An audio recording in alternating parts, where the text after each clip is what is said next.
Today is the fourth day since I started this hunger strike. I am not taking food. The only thing that I am taking is water. And I am putting out this statement because I believe that I am being persecuted here by the UKBA as a result of the case that I handled, as a result of my stand on human rights. The moment people realize that you have something, in order to help liberate your people, that's the moment that they hit you, in order to stop you from achieving that. They pounce on you. And I believe that in a democratic setting, we have to look at issues that are affecting minorities. And the way the UKBA have handled my case is actually to suppress me and to dehumanize me, to criminalize me, to say to my MP that I've lived in this country illegally for a certain period of time, which of course is not true. And this sort of action is not only limited to me, it's being extended to other people, other minorities. And this is actually the organizational side of it, as to how they pursue matters, in order to denigrate minorities, in order to criminalize minorities and to humiliate them, so that they can use this aspect of criminality to justify the actions that they are doing. I've lived here for 13 years and I've contributed to I've worked and paid my national insurance and tax for a period of 9 years, and I've done voluntary work for a period of 3 years.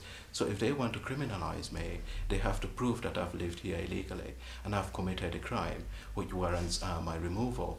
And also that during this period, I did not apply for a single penny from the government to support me at university and to support me the place where I live, my accommodation and food.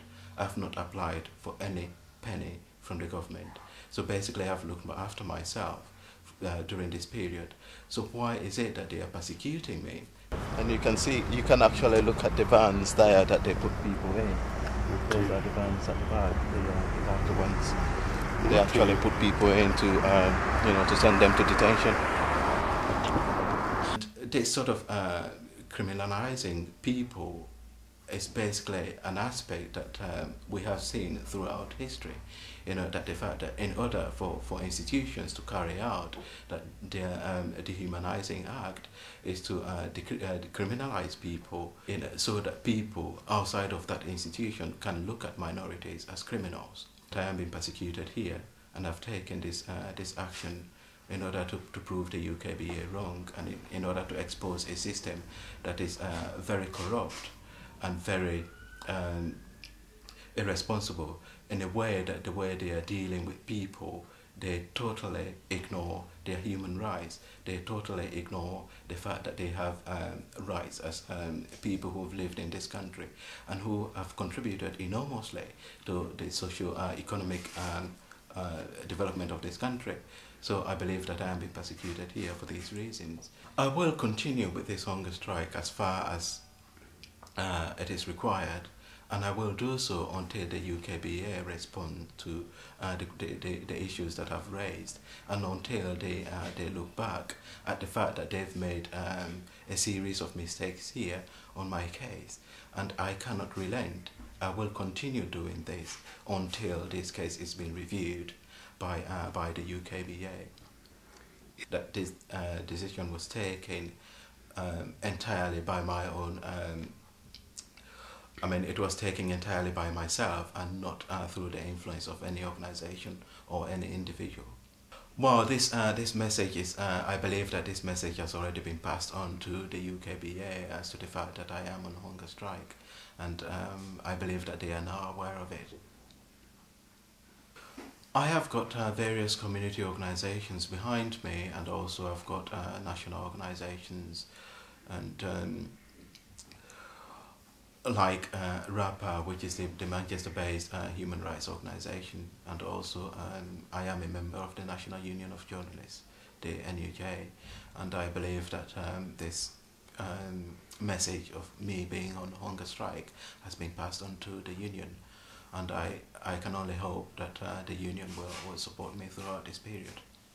Well, the outcome for me is to expose the gross human rights abuses that are being carried out by the UKBA. I mean, totally ignoring the fact that people are humans, we are not animals. When we are being treated in this manner, we are being sort of portrayed as animals, as people, who do not have rights. And I want to tell the UKBA that we are humans too, and we have rights. My MP wrote several letters to the UKBA. They made several phone calls to the UKBA, and all these calls and all these letters have been ignored. My legal team wrote several letters to the UKBA, and none of these letters have been responded to. So, I mean, I would ask anyone, what other choice would you have if you do not have any legal means to pursue your case, in court? What other means do you have? None at all, except taking the action that I have taken, and this is the action that I will pursue until this case is being reviewed. The UKBA is operating as an institution or an organization outside of government control, totally with its own legal principles that operates beyond what is considered within a democratic setting. And not only this, you can actually see that they override what legally has been said, as a way of dealing with people, as a way of dealing with cases. And my case actually can prove to people that, in fact, this institution is operating beyond any legal means or the legal responsibilities that they have. And I believe within myself that in a democratic setting, there is no institution whatsoever that is over and above the law. They should abide by what the rules are.